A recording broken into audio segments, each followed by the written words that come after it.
뭐라고 말을 해야 될지 모르겠습니다. 모습들이 너무나 천진난만한 모습으로 이렇게 찬양을 하니까 저는 물론이고 이 자리에 계신 모든 분들의 얼굴이 환해지는 걸 느꼈어요. 이런 선한 영향력이 또 선한 에너지가 모두가 전파되는 참 귀한 자리였다는 생각이 듭니다. 하나님 얼마나 기쁘셨겠어요. 할렐루야, 감사합니다.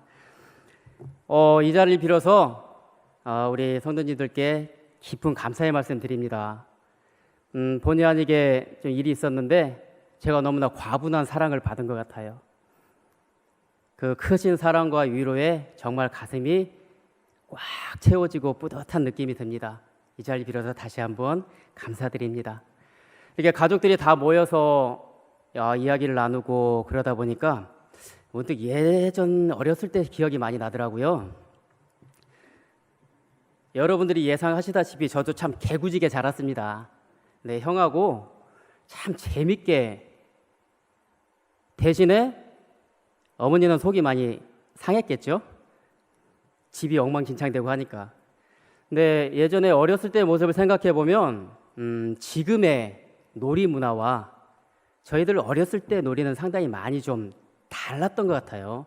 지금은 어디 아이들이 놀 수 있는 공간도 많이 마련이 되고 장난감이라든가 그런 기구들도 많이 있었지만 예전에는 그냥 밖에 나가서 놀면 거기가 놀이터고 동네 뛰어다니면서 들로 산으로 땅에 떨어지는 막대기가 장난감이고 또 돌이 놀이기구가 됐었죠. 근데 기억해 보니까 어느 날 갑자기 저희 형이 저에게 재밌는 거 하나 가르쳐 주겠다고 나와보라고 합니다. 그래서 밖에 나가 형을 따라서 이제 가보니까 넓은 들판으로 저를 데리고 가는 거예요. 그리고 몇몇 친구들과 함께. 그러면서 형이 주머니에서 뭔가를 꺼내서 보여주는데 긴 줄이 2개가 있습니다. 긴 줄이 2개가 있는데 그 가운데 조그만 가죽을 묶어가지고 줄을 만들었더라고요. 그래서 먼저 형이 시범을 보여주겠다고 한 줄을 손가락에다 감아서 안 놓치게 하고 다른 줄을 손으로 이렇게 잡습니다. 그리고 접어진 상태로 가운데 가죽이 있으니까 거기다 돌을 하나 올려놓고 머리 위로 빙빙빙빙 돌리더니 멀리 있는 나무를 향해서 날리는 겁니다. 신기하게 그게 맞더라고요. 재밌겠다 하면서 저한테 알려주라고 하니까 형이 제 손가락에다가 한쪽 줄을 감고 방법을 알려줬습니다. 한쪽 줄을 감고 한쪽 줄을 손으로 이렇게 잡으라고. 그리고 돌을 하나 얹어주면서 돌려갖고 한번 날려보라고 합니다.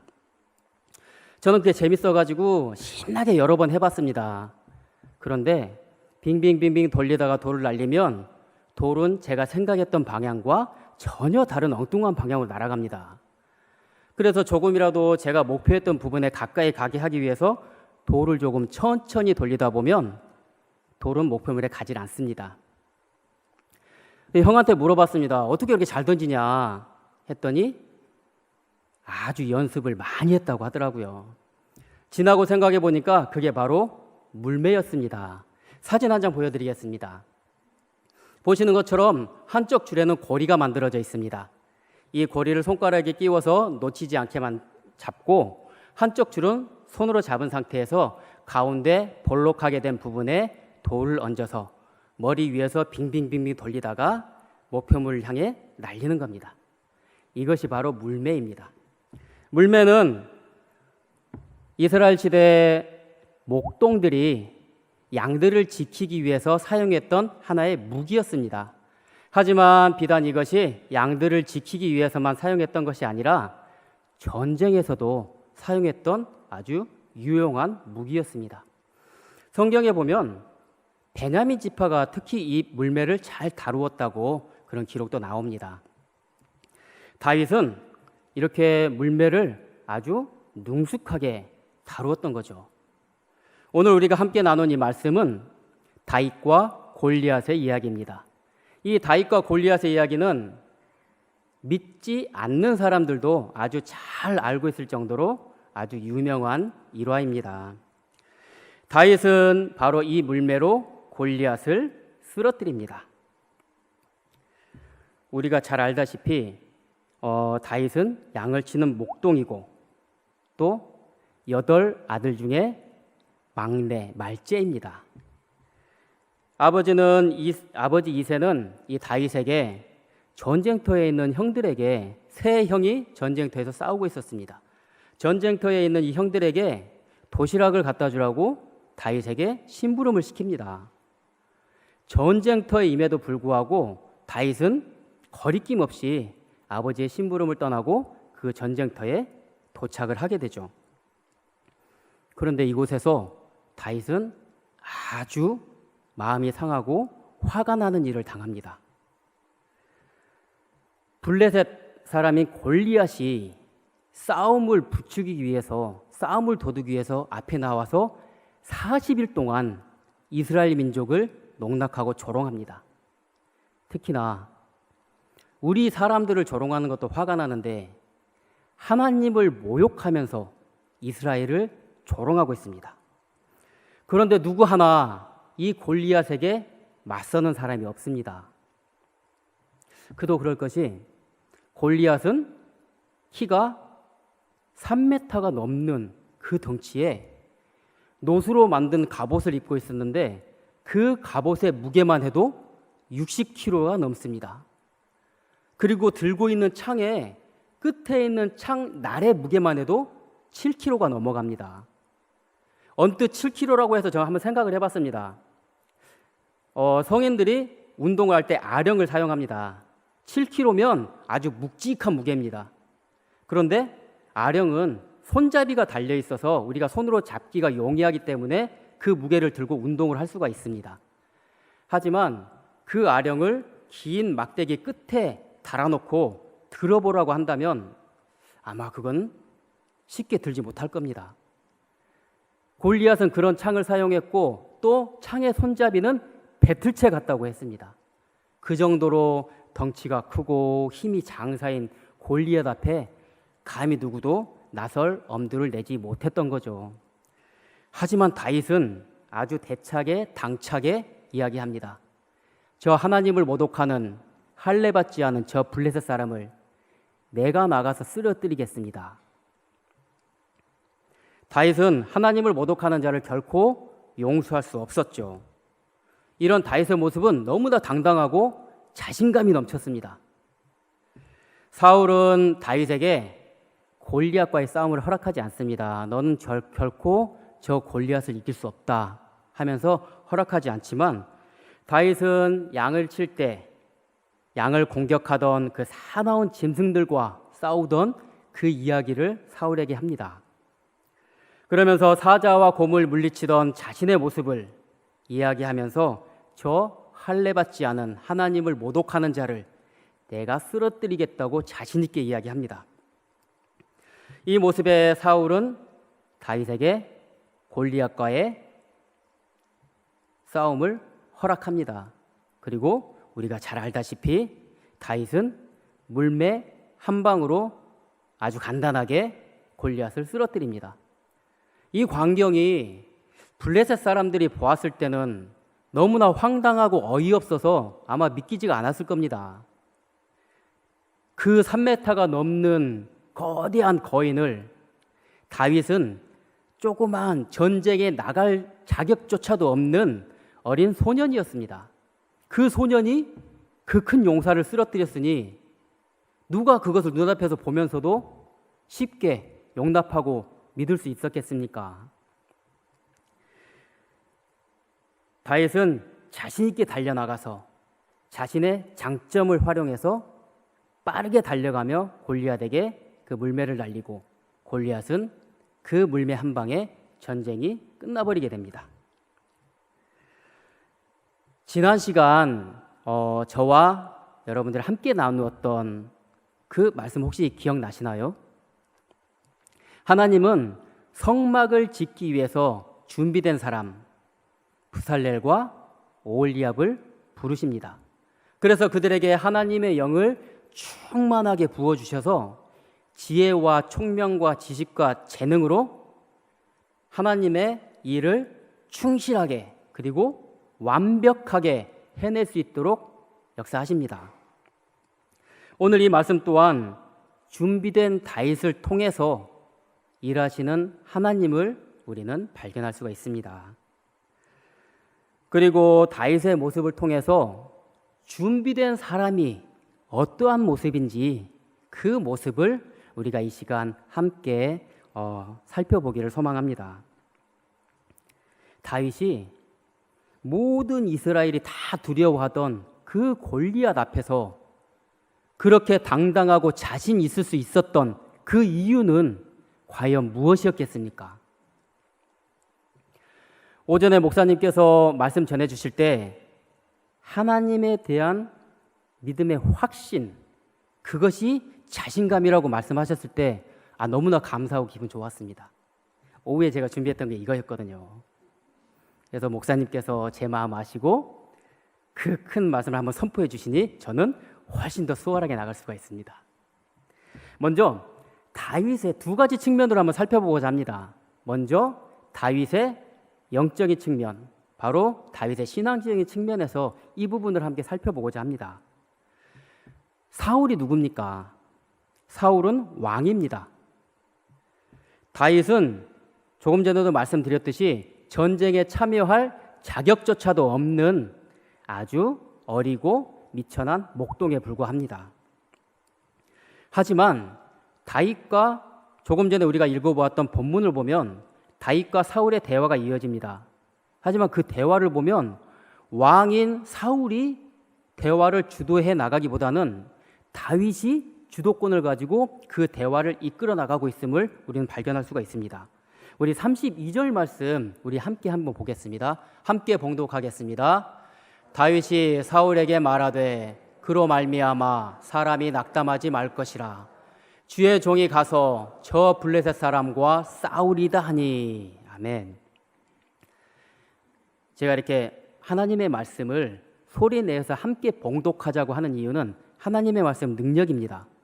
우리의 입술을 통해서 고백이 되고 선포가 되어질 때 그 말씀은 우리의 삶에 능력으로 역사하실 줄 믿길 바랍니다. 다윗은 사울에게 위로를 합니다. 오히려 다윗이 사울을 위로하고 있습니다. 그 골리앗 때문에 힘들고 두렵고 떨고 있는 사울에게 다윗이 다가가서 이야기합니다. 그로 말미암아 사람이 낙담하지 말자. 여기서 말하는 사람은 원어로 말하면 네부 아담이라고 이야기를 합니다. 아담이라는 뜻이 들어가죠. 네부 아담. 여기 네부 아담이라는 뜻은 그냥 우리가 보통 이야기하는 사람, 개인을 이야기하거나 어떤 종족을 말하는 것이 아니라 전 인류를 포괄하는 의미라고 볼 수가 있습니다. 따라서 이 다윗의 말 속에는 하나님을 대적하는 저 사단에게 속해 있는 그러한 자들을 두려워하거나 겁내지 말고 당당하게 맞서는 하나님의 백성으로서의 강한 확신을 다윗의 말은 내포하고 있는 것입니다. 다시 말해서 하나님을 대적하는 자들을 결코 우리는 두려워할 필요가 없다는 것이 바로 다윗의 마음이었습니다. 또한 다윗은 골리앗을 그라고 이야기합니다. 장수, 적장이라고도 안 하고 그라고 비하시키면서 이야기합니다.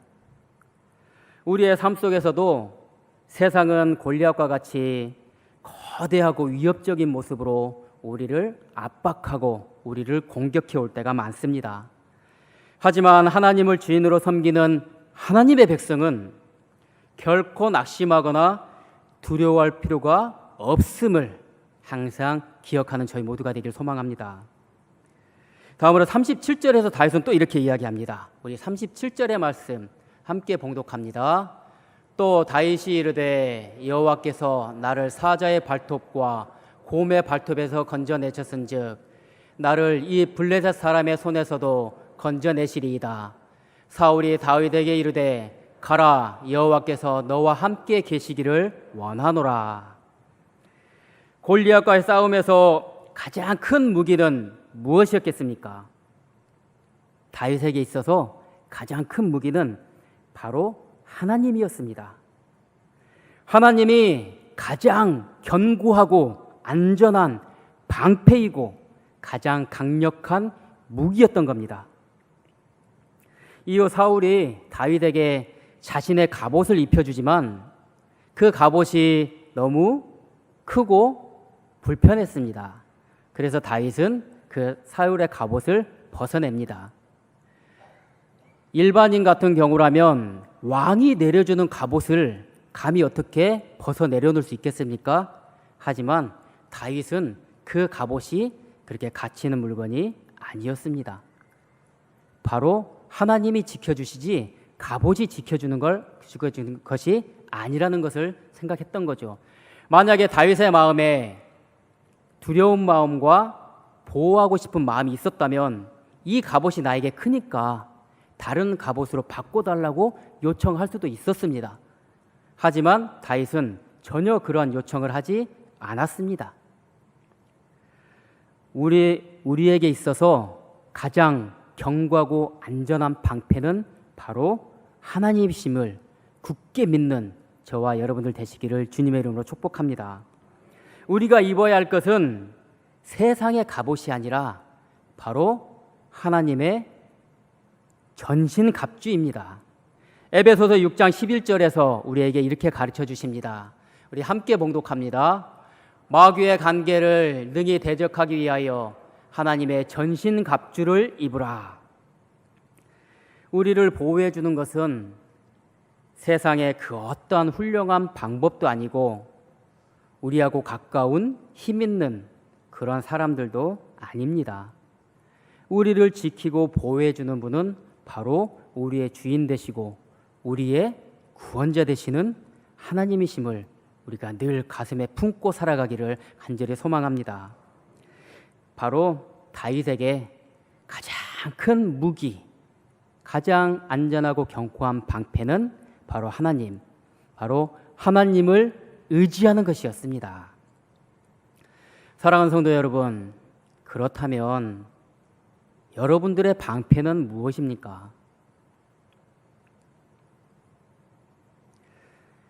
사람들의 수많은 공격 속에서 또 세상의 무거운 그 무게 속에서 여러분을 지켜줄 가장 안전하고 견고한 방패는 과연 무엇입니까?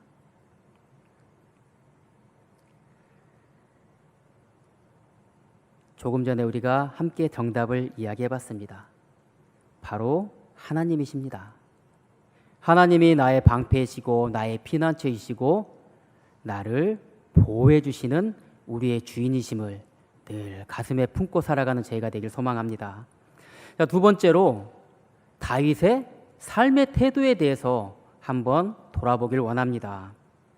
35절 36절에 보면 다윗은 사나운 짐승이 양을 해칠 때 물매와 막대기로 그들을 제압하고 양을 구해오던 그러한 상황들을 사울에게 이야기합니다. 양을 해하던 사나운 짐승도 이겼던 일들을 아주 자신 있게 이야기하면서 그 사나운 짐승도 이겼는데 저 한낱 할례 받지 않은 하나님을 모독하는 저 블레셋 저 사람을 내가 못 이기겠느냐. 그 사나운 짐승들 속에서도 하나님이 나를 지켜주셨는데 저 블레셋 사람에게서 하나님이 나를 지켜주시지 않겠느냐 하는 믿음과 함께 자신감을 표출합니다. 저는 여기서 한번 생각해 봤습니다. 다윗이 하나님을 믿는 믿음이 있습니다. 하나님을 신뢰합니다. 하지만 그 안에 정말 그렇게 자신할 수 있는 그 근거가 무엇이었을까? 다윗의 삶을 생각해 보다 보면 전자에 말씀드린 것처럼 다윗의 직업은 목동이었습니다. 공과 사자가 사나운 짐승들이 양을 해치려고 잡아먹으려고 달려들 때 다윗은 물매로 그 짐승들을 막았습니다. 물매는 처음에 말씀드린 것처럼 멀리 있는 표적을 맞출 수 있는 장거리 무기입니다. 그래서 사자나 곰이 가까이 오기 전에 멀리서 제압할 수 있었죠. 하지만 그 물매로 사자와 곰을 막지 못했을 때는 들고 있는 막대기로 직접 그들과 맞서서 싸워야 했습니다. 바로 양을 지키기 위해서죠. 항상 다윗은 그 양을 지키기 위해서 다윗의 입장이었다면 어떻게 했을까 생각해 보면 항상 그 물매를 그리고 막대기를 가지고 많이 연습했을 것입니다. 연습하지 않고 그저 누워서 자다가 게으르게 빈둥빈둥 있다가 어떻게 사나운 사자와 곰을 이길 수 있었겠습니까?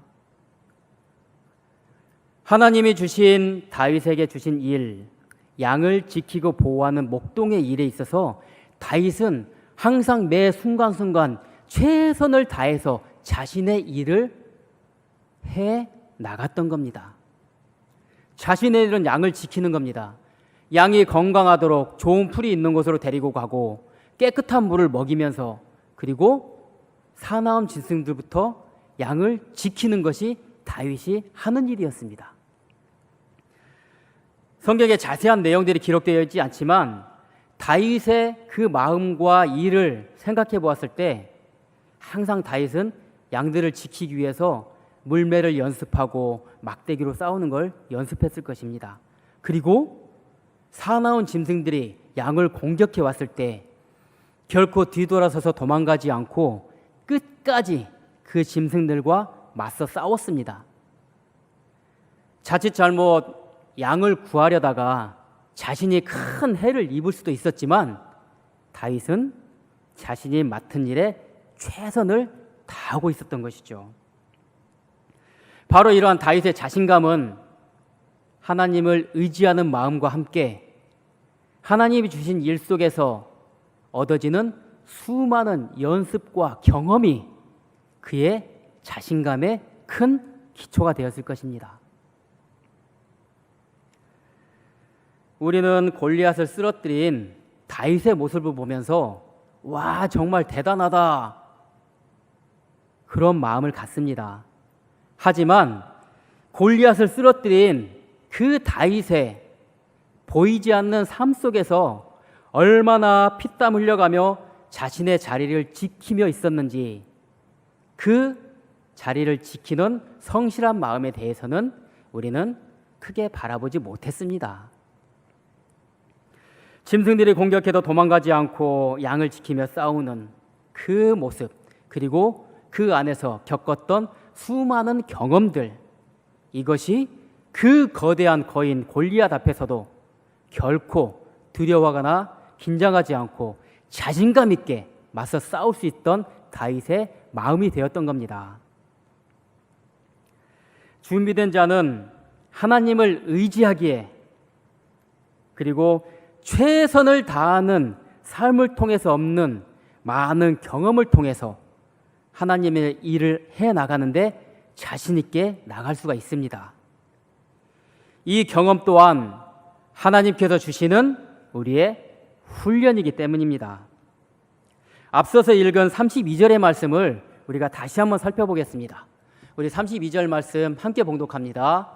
다윗이 사울에게 말하되 그로 말미암아 사람이 낙담하지 말 것이라. 주의 종이 가서 저 블레셋 사람과 싸우리이다 하니. 아멘. 다윗이 사울을 위로하고 나서 바로 뒤이어서 한 말이 있습니다. 빨간색으로 제가 표시해놨습니다. 바로 주의 종이 가서, 제가 가서 저 골리앗과 싸우겠습니다 하면서 제가 가겠습니다, 제가 하겠습니다, 자신 있게 이야기합니다. 이 말은 우리 믿음의 사람들이 잘하는 말입니다. 제가 하겠습니다. 그러나 언제부터인지 이 말이 우리의 목에 딱 걸려서 밖으로 나오지 못하고 있는 그런 모습들을 많이 보게 됩니다.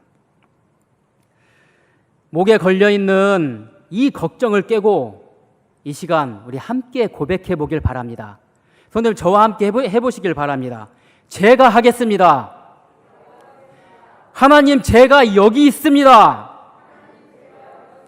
제가 하겠습니다. 이 고백이 우리의 삶에 넘쳐 흘러서 늘 하나님을 기쁘시게 하는 신앙이 고백이 되는 저희 모두가 되기를 주님의 이름으로 축복합니다. 우리는 하고 싶은 일이 있고 또 해야 될 일들이 있습니다. 때로는 하고 싶은 일이 해야 될 일과 같을 때도 있지만 대부분이 하고 싶은 일이 해야 할 일과 다른 경우가 훨씬 더 많죠. 하지만 믿음의 사람은 우리가 하고 싶은 일보다 우리가 해야 할 일을 먼저 생각해야 합니다. 이러한 일들이 계속 반복이 되고 내가 해야 할 일이 무엇인지 찾아가면서 하다 보면 그것이 우리의 삶이 되고 습관이 되게 됩니다. 그렇게 되면 우리가 하고 싶은 일이 우리가 해야 할 일과 같아지게 됩니다. 바로 하나님의 뜻이 우리의 뜻이 되고 우리의 뜻이 하나님께서 기뻐하시는 그러한 일이 될 수 있는 것이지요. 이러한 순간순간들이 모두 우리의 삶이 되기를 소망합니다. 늘 하나님께 묻고 또한 그 질문과 간구에 응답하시는 하나님의 음성에 집중하고 또한 순종하는 저희들의 삶이 필요한 것입니다. 이것이 신앙의 가장 기본적인 삶이 아니겠습니까? 누가복음 20장 38절에서는 이렇게 우리에게 가르쳐주고 계십니다. 함께 봉독합니다. 하나님은 죽은 자의 하나님이 아니요 살아있는 자의 하나님이시라. 하나님에게는 모든 사람이 살아있느니라 하시니. 아멘. 우리의 신앙은 현재 진행의 신앙입니다.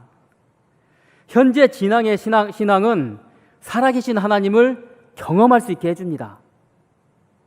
또한 우리의 삶 속에서 크고 작은 다양한 그러한 모습으로 우리는 살아계신 하나님을 경험하며 살아갑니다. 이것이 살아있는 자, 현재 진행의 신앙을 가진 성도들의 특권입니다. 우리의 신앙은 강물을 거슬러 노를 저어가는 배와도 같습니다. 노를 저어서 올라가다가 아우 힘드니까 조금만 쉬자 하고 노를 젓던 손을 쉬게 되면 우리는 그 강물에 떠내려가 버립니다. 그 손을 쉬지 않더라도 아우 힘드니까 나 이 정도면 돼, 이 정도만 하자 하면서 천천히 노를 젓고 있으면 비록 떠내려가지는 않더라도 결코 앞으로 나가지 못하고 제자리에 머물게 됩니다. 우리는 최선을 다해 하나님의 뜻을 따라서 하나님의 그 나라를 향해 힘차게 노를 저어 가야 합니다. 그것이 우리가 마땅히 해야 할 바이고 걸어갈 길이기 때문입니다. 이것은 하나님을 의지하는 자가, 하나님을 신뢰하는 자가 마땅히 행해야 할 바인 것입니다. 준비된 자는 그 준비하는 과정을 통해서 하나님의 은혜를 체험합니다. 하나님이 주신 재능, 그 달란트를 적극적으로 활용하면서 더 발전되고 성장하는 성숙한 모습을 갖추어가는 것이 우리 모두의 모습이길 소망합니다. 저도 아이들을 셋을 키우고 있는데 자녀들은 미래의 꿈과 소망이 있습니다. 그 꿈과 소망을 위해서 하나님께 기도하고 또 지혜를 구하고 또한 그 꿈을 위해서 최선을 다해 노력하며 나아갈 때 그 꿈은 하나님의 응답으로 가슴에 안겨지게 될 것입니다. 우리의 삶이 늘 하나님을 의지하면서 또한 최선을 다해 노력하는 삶을 통해서 하나님의 뜻인 예수 그리스도의 그 사랑이 이 땅에서 실현되고 전파하는 귀하고 복된 그 여전도의 회원님들과 모든 성도님들 되시기를 주님의 이름으로 축복합니다.